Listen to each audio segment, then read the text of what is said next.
தூய ஆவியார் மூலம் மரியார் கருவுற்றார். நாசரேத்தில் இருந்து பெத்லெகேம் என்ற தாவீதின் ஊருக்கு செல்லும்போது மரியாவுக்கு பேறுகாலம் வந்து குழந்தை பெற்றெடுத்தார். அவருக்கு இயேசு என்று பெயரிட்டனர்.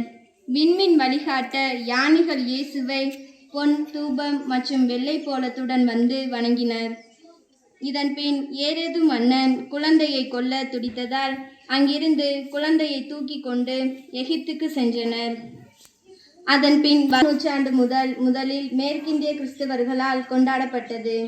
அன்றிலிருந்து ஒவ்வொரு ஆண்டும் இயேசு கிறிஸ்து இப்பொழுது மாட்டுக்குட்டிலே தாய்மடியில் தலை சாய்க்கலானா, இங்கு தாழ்மையுள்ள தாய்மடியில் தலை சாய்க்கலானோ.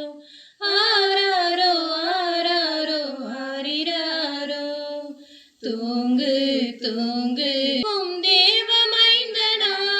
மடியும் கொட்டிலே கோமகனோ தொட்டிலே, ஆரீரோ ஆரீரோ ஆரிராரோ, ஆராரோ ஆராரோ ஆரிராரோ.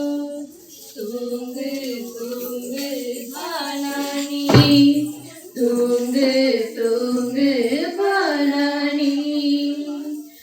இவ்வளவாய் அன்பு வைத்த எம்பெருமானை எண்ணமுடன் போய் துதிக்க ஏங்கிடுவோமே.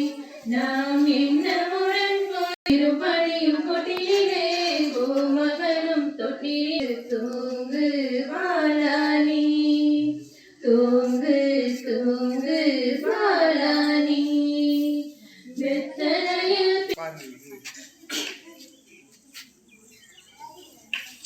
ஆரவாரத்தோடு நடனமாடி கொண்டாட நம்முடைய மாணவிகள் வருகின்றனர்.